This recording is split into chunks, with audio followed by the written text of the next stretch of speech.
Hey everyone, we are back at Women in Technology International. We are now sitting down with Sara Dewitt. Hi, good to see you. Thanks for coming on the show. I'm so happy to be here.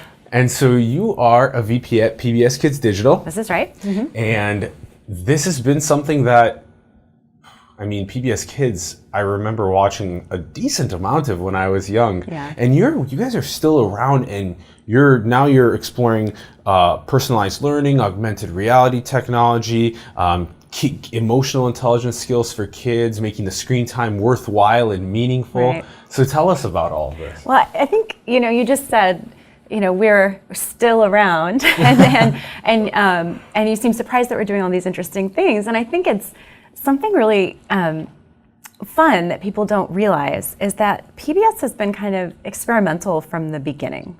We're about to have a 50-year anniversary, and if you haven't watched the Senate testimony that Fred Rogers did to secure PBS funding, then you should take a look, because it's really inspiring to anyone in media, not just someone from PBS, about how this new media, this thing that people are calling the vast wasteland, could actually be a really powerful tool for helping kids learn and for affecting change in the world and for not just pandering to the worst parts of human nature. That's what he talks about, violence and contempt and condescension, but to really look at the ways that you could spread kindness through this medium. So Fred Rogers was actually quite a revolutionary. He agree. Really changed things. Have you seen the new documentary?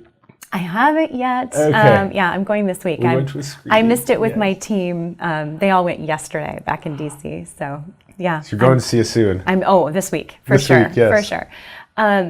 So he paved the way. Jim Henson paved the way. A lot of luminaries in public media kind of set the tone for this is a place where we're going to look at this tool not as a big marketing platform, but as a way to promote how to be a good citizen and education and ways to make your life more fulfilling. And so through the years, we've had this opportunity to keep experimenting with new technologies, to think about, augmented reality is popping up as something that is a marketer's dream, but how would I use that in an educational space? How would this tool actually help me understand how big Clifford the Big Red Dog really is, or how big, if you're a dinosaur trained viewer, how big a Tyrannosaurus Rex really would be next to my house, What is the possibility for education? And so we have been so fortunate to have grants and different opportunities to really experiment with it, to say screen time doesn't have to be this experience that is just drawing you in and sucking you in and wasting all of your time. Screen time can actually be something that inspires a passion for learning, that makes you want to put down that screen and go outside and see what you can learn about it. And that's really what PBS is about. That's where we are. That's where we sit. Yeah. Have you hung out with Niru Khosla yet? No. Oh man, we got to make that happen. We'll make that happen. She did this. She started the CK12 Foundation. Oh wait, yes. Yeah. She and I we spoke. She spoke right before me yesterday, and we were sitting at lunch together. Now we both were about to go on stage, so we weren't at our most chatty. But yes, she was great. You guys would hit it off because she definitely knows how to leverage technology for the use of a better education for kids. We'll make sure that happens. And then also Vivian Ming, who's a theoretical neuroscientist out of Berkeley. We had the pleasure of working with her almost 4 years ago about maximizing human potential for kids with these daily emotionally and cognitively challenging activities for kids that parents could have with their kids. And machine learning, so it's being tailored to the kids across all different socioeconomic statuses. So we'll have to make some solid pushes to help with the PBS Kids Digital. Yeah. So it's been 20 years for you now. So you've also 19 years. So you've seen quite a bit happen in the last 20 years with tech and with basically what you just described, which was technology coming in and being marketing and advertising. And now it's let's see how we can make this actually enhance the human evolution from a child's age and help them grow. So I guess tell us because this is so interesting. It's been 19 years with PBS, and like you said, I was so surprised that it was like that you guys were exploring with augmented reality and personalized learning. So I guess what are some of the things then that you are exploring right now, and how the evolution got there? Well, if you think about the audience I'm focused on, it's kids between the ages of 2 and 8. And so there is a huge design challenge right out of the gate. Those kids, the majority of them, can't read or write. And so right out of the gate, we're thinking about how does the technology, how can we make the technology itself more transparent so that a kid can get into an experience? So, if you think about when I started in 1999, I was working on the first pbskids.org website. And we were in focus groups with 3 and 4-year-olds who were trying to figure out how to navigate a keyboard and a mouse. And they didn't know the difference between left and right. So clicking those things meant they were constantly changing the wallpaper on the computer while we were trying to test games. And they didn't have the fine motor skills to scroll. So we had to keep everything above the fold. And we realized in testing that a 4-year-old could handle 3 options on screen, and a 7-year-old could handle maybe 7 or 8 options on screen.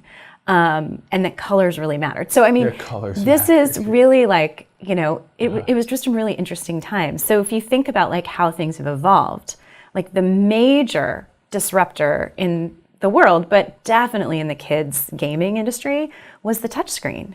Because all of a sudden you weren't trying to like use these tools for grown-ups, like the design for grown-ups. You weren't trying to force kids to use these tools. They could naturally, swipe with no problem. And that meant like just this amazing renaissance, like kind of period started where you didn't have to start by explaining to kids how to use the technology. You could just jump right in and get them right into the experience. I didn't know that keyboard and mouse to touchscreen was such a massive transition for kids. For kids, yeah. For learning from computer. Wow. Right, yeah. Now what's funny is we still have a huge number of desktop users or laptop users. It really kind of surprises me every month in our stats. But we will go into testing sometimes, and we want to test things on multiple platforms, and we will have a kid on a touch screen and move them to a computer and say, okay, can you use the mouse? And the kid will say, there's a mouse? Like they don't know what it is. They've never heard of it. And so it really is a different time now, and kids can get into it. So the next big revolution, I think, is going to be voice. Yeah. Because the touchscreen still, if you wanted a child to make an input that is more creative, they still can't type. They still don't know how to write. And so if they can talk to it, then we suddenly have an opportunity for kids to tell a story or answer a question that we wouldn't have been able to ask in the past. And so that's really where we're doing the most experimentation right now, is trying to think about what is a safe and secure way to do that. That's always like the very first step. But how can this technology actually unlock a whole new opportunity for learning and for the folks creating the content to understand the kids learning, on both sides. So we go from mouse and keyboard to touch screen and now to voice.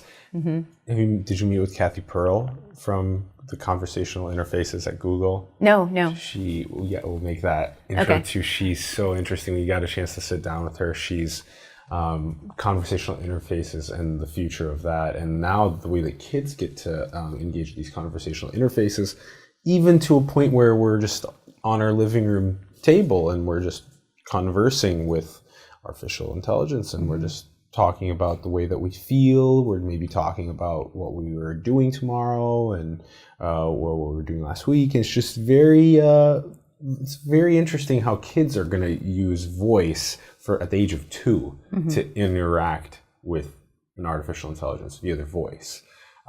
That's crazy, and it's kind of already happening a little bit with Alexa and Amazon and Apple and Google Assistants, and it's just... It is. My kids, we've had a Google Home in our house for now maybe 6 months, and they hear us ask about the weather, they hear us ask for sports scores, and they've only just in the last week or so started asking questions. My kids are 6 and 3, and they just every day are asking for a joke. Like that's it. It's like the joke telling machine. So, okay, Google, tell me a joke. Yeah. And the jokes are pretty corny, but perfect for a 6 and a 3-year-old. Google heard it. It said, "What kind of a bird is always out of breath? A puffin." Yes. Yeah. Oh my goodness. Yeah. So they love the jokes. They love the jokes. Yeah. Now, the line we have to really be careful about is a children's ability to separate fantasy from reality. And so this is something that we are always kind of thinking about and watching. It's why we aren't doing any experiments with virtual reality right now, because not only do we not have good information on how that might affect a child's optical development or neurological development, but we do know from lots of research that happened early in the years of television that young kids can't differentiate a commercial from content.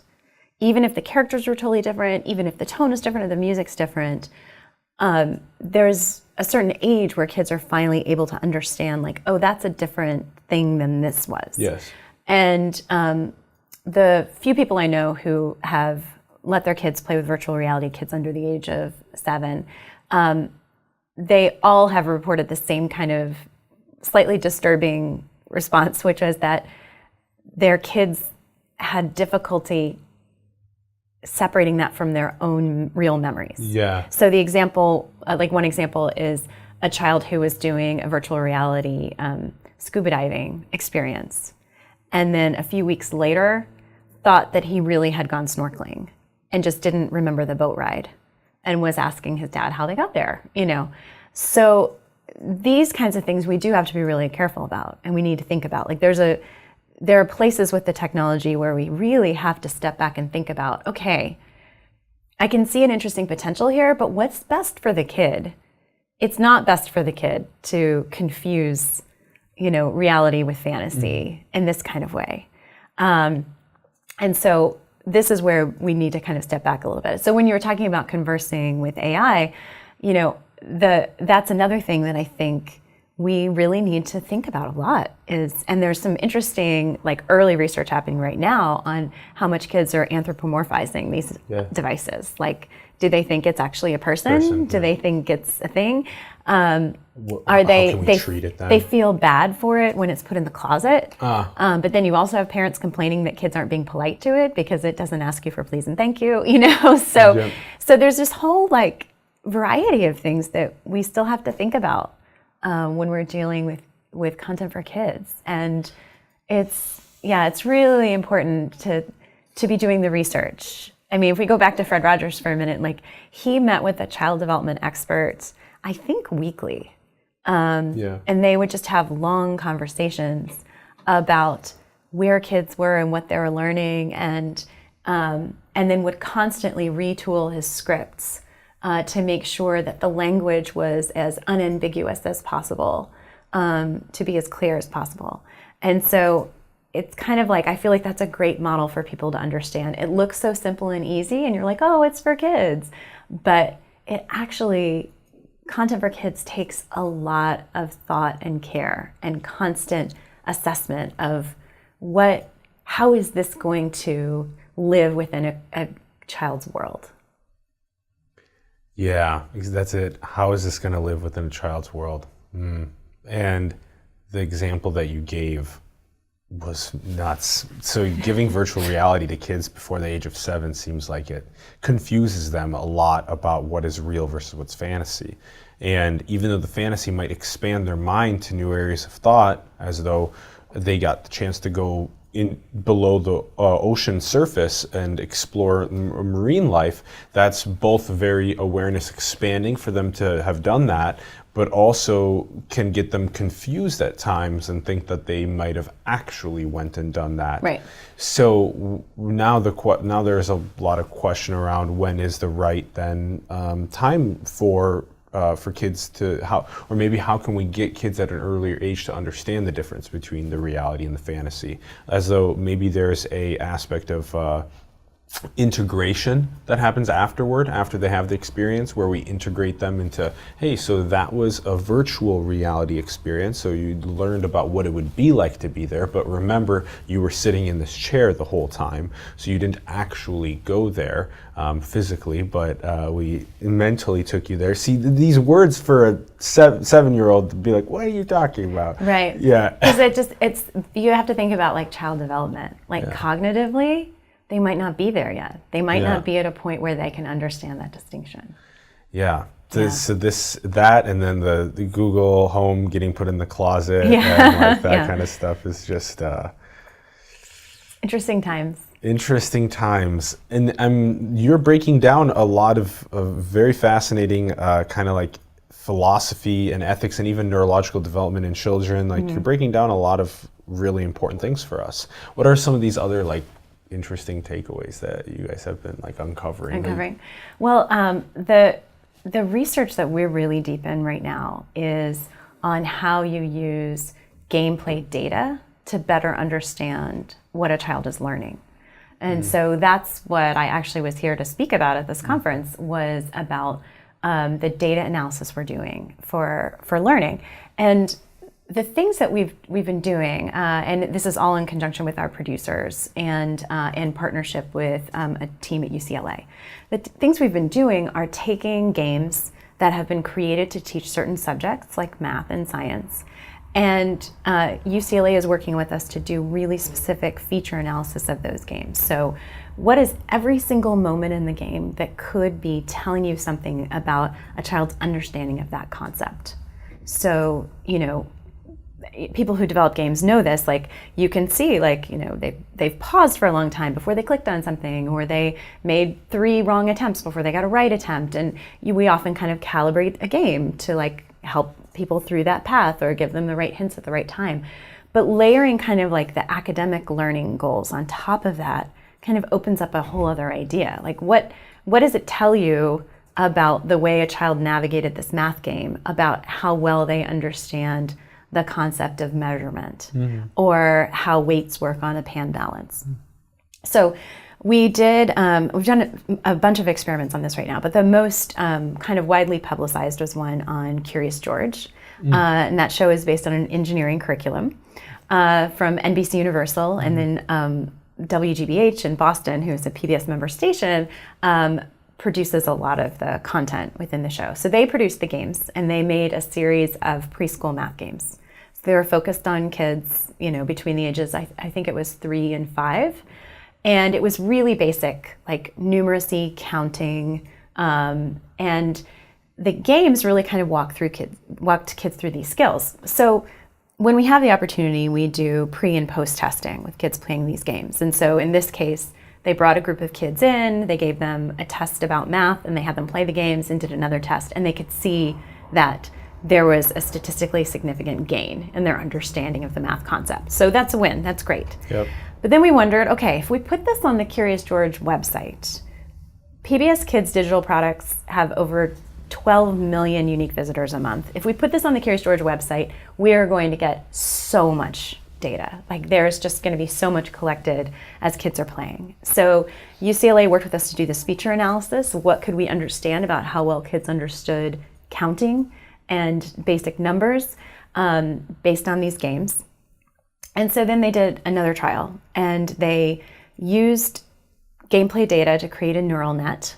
And they took a group of kids, they recruited, I think it was 85 kids, all from Title I schools. So that's kids who go to schools who are likely to have free or reduced lunch. And brought them in and had them take a math assessment. So it was like a standardized test. And then they used the correlation of their gameplay data with that math assessment to create a neural net, to train the computer to try to predict the child's test score based on their gameplay data. But they had kept a few kids out of the data pool. And they started running their data through to see, okay, what would the computer predict? And the accuracy was unbelievable. The computer was like predicting with a really high level of accuracy what the kids' test scores would be just based on what they did in these Curious George games. So it was a huge takeaway for us. And there was a white paper published in the Journal of Children and Media, and I know UCLA has been talking about this a lot, just that these games weren't actually built to assess a kid's math abilities, but that turned out to be a byproduct. And what that means is if we can assess a kid's, if we can assess their skill development or their mastery of a certain subject, then we actually have this opportunity to send a text message to the parent or to the teacher and say, here's something that you could be working on, or here's where they're knocking it out of the park. It kind of can help with individualized learning. Yeah. And maybe test anxiety, what if you can play these games and know more than you would if kids had to sit down and take this scary test? Yeah. So that work has been really interesting, and we're taking that now into adaptive games. Yeah. So if we can assess what a child knows, how then can we modulate the game to kind of stay in that kid's zone of proximal development? In the gaming world, you would just say flow, that perfect place where it's just hard enough and interesting enough that you want to keep playing, but not too hard that you bail. You know? So it's really fascinating. Yeah, that is so interesting. We've had good amounts of, ever since we were talking about Vivian Ming about 4 years ago, and then all the way up to Niru Koso, who was just with us yesterday, that there's been a lot, and also with Adam Gazzelli and Eddie Maritucci from Achille Interactive Labs that are going through the process of helping kids with ADHD with video games, prescribing video games, going through trials to be able to do that. So now we're entering an era of being able to play games that are tailored in our zone of proximal development, and that being potentially more efficacious than a test is, and less anxiety than a test. And that is mind-blowing, and that's a huge field that is growing, and I'm happy that you're also at the forefront of that. So is that mostly used with Curious George right now, the site and the different games that they're playing, and being able to have the computer analyze where their movements are? And is that mostly on Curious George, or where else? Yeah, where is that? It's kind of across the board. So I should say this research was funded by a grant from the U.S. Department of Education called Ready to Learn. And so we've been incredibly fortunate that we can do this kind of research. We started with math, and so we did this on this group of Curious George games.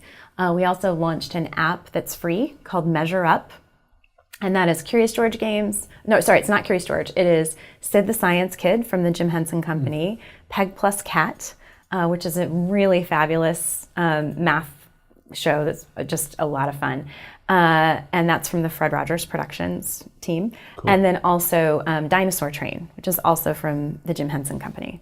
And so this app then uses this learning analytics platform across all of it. And then if parents log in and sync an account to it, then they then can see a dashboard of what their kid's doing within this app.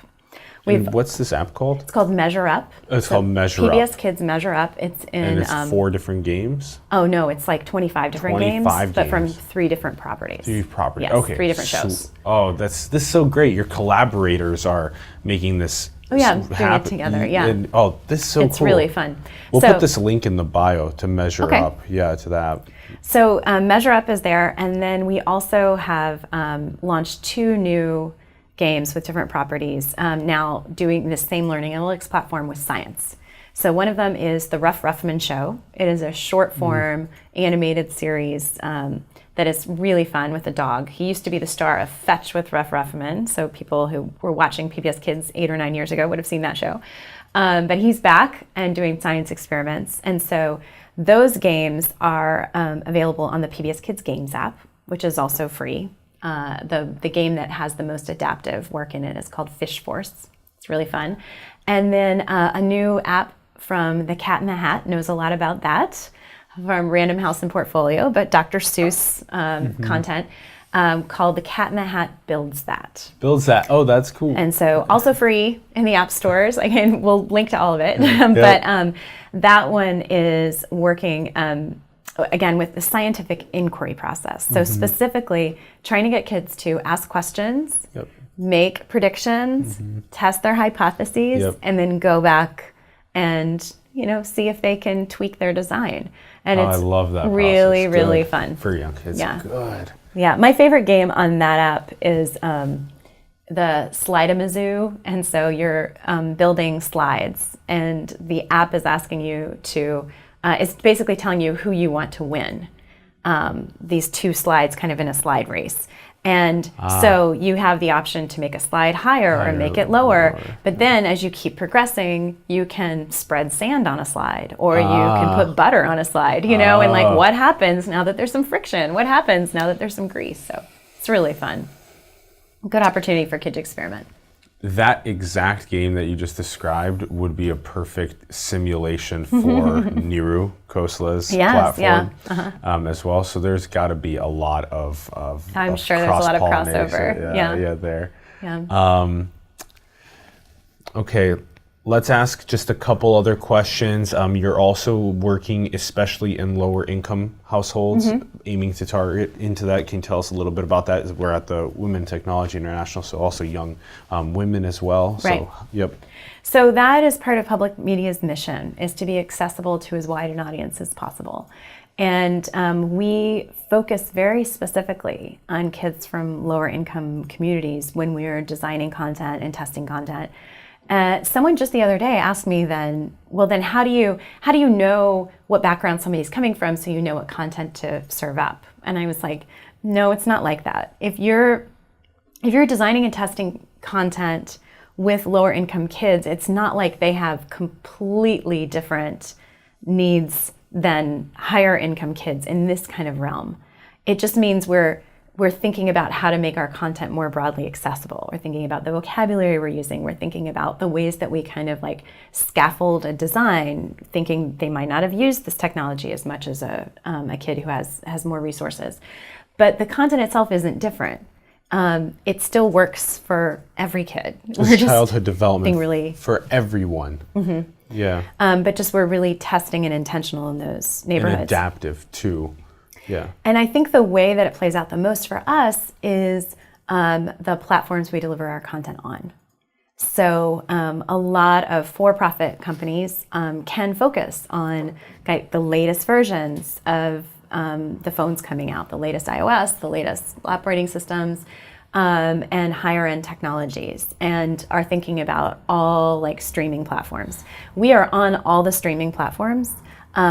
And we are on all of those all of the newer platforms, but we also go way back. We look at, you know, tablets that came out 4 and 5 years ago. We're looking at desktops. Like we're testing our content on browsers that a lot of folks wouldn't test on anymore, because we know those are the browsers that are being used in, you know, community centers and libraries that are in schools, and that means that our content is accessible to those populations. Yes.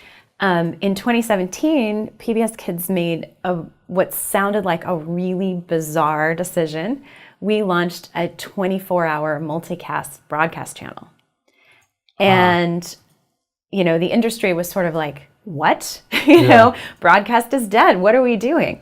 Our ratings have gone up 14%. And it is really because kids in lower income areas, kids who don't have cable, and who don't have persistent broadband access, we're watching a lot of television. And after 6, 7 o'clock at night, the TV was still on, but there was nothing appropriate for them on. And now there's 24-hour PBS Kids. And you wouldn't believe all the letters that have come in from like grandmas who are watching their kids while their grandchildren, while parents were on a second shift. From hospitals saying, this is fantastic. We now have something to turn on for kids at 2 o'clock in the morning when they have to have, like, you know, their meds.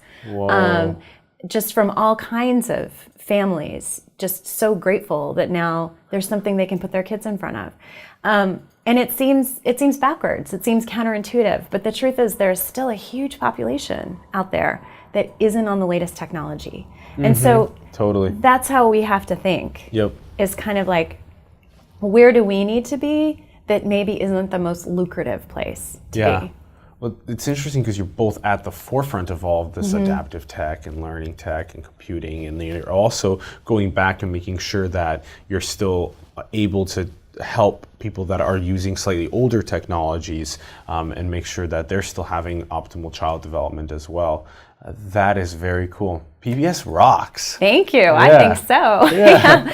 And it's also a different way of describing or defining the word innovation, because we tend to think of innovation as so bleeding edge, and it is. Yeah. But it also, I gotta tell you, like the developers on the PBS Kids team, the producers we work with, they are so creative about how to design and program something to work on a lower end tablet. Yes. Like that also takes some pretty amazing creative thinking and design talent. And, totally does. And it's a different way of stretching your brain. It's like the cutting edge of innovation out here, and then the cutting edge of innovation like just like a little bit behind it, but maybe out a bit towards the side, and then up as well. It's hard to put it into a design, but it's so important, like you said, for your team to be creative in that sense as well, uplifting everyone. Couple last rapid fire questions. Sure. Sarah, what do you think is the most beautiful thing in the world? Oh my goodness. Well, I immediately got a picture of a place when you said that. And it is in East Tennessee where my grandmother lived and where I used to spend every summer, and where kids could just like climb and roll down hills. So. Yes, the climbing and rolling down hills. Yeah. Okay. And everything that we get to gain from those types of experiences. Hearing a preschooler laugh, that is one of the most beautiful things ever. Like a really good, solid belly laugh. Like they just thought that was the most hilarious thing. Yes. Yeah. How about, do you think we're alone in the cosmos? No. But I don't have anything to back that up. I just can't imagine that we are. And do you think that we're in a simulation? Oh my gosh, isn't that funny? Well, I remember seeing The Matrix for the first time and being like, oh, this is what I've always wondered about. No, I don't think we are. But it doesn't mean we shouldn't always be watching out to make sure we aren't. So... Sarah, thank you so much. Thank you so much. It's such a pleasure to have you. Thanks for teaching us about everything that you're up to, both at this super cutting edge of technology, but also the cutting edge of bringing other people into the equation.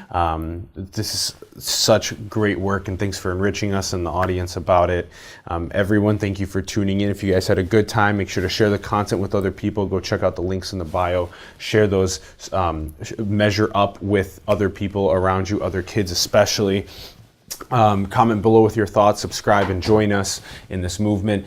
Join us on Patreon as well. We need to continue coming to great places like Women in Technology International and highlighting really smart people from around the world. So join us there. Thank you very much. Thanks, Sarah. And thank you. We'll talk to you soon. Sounds good. Bye.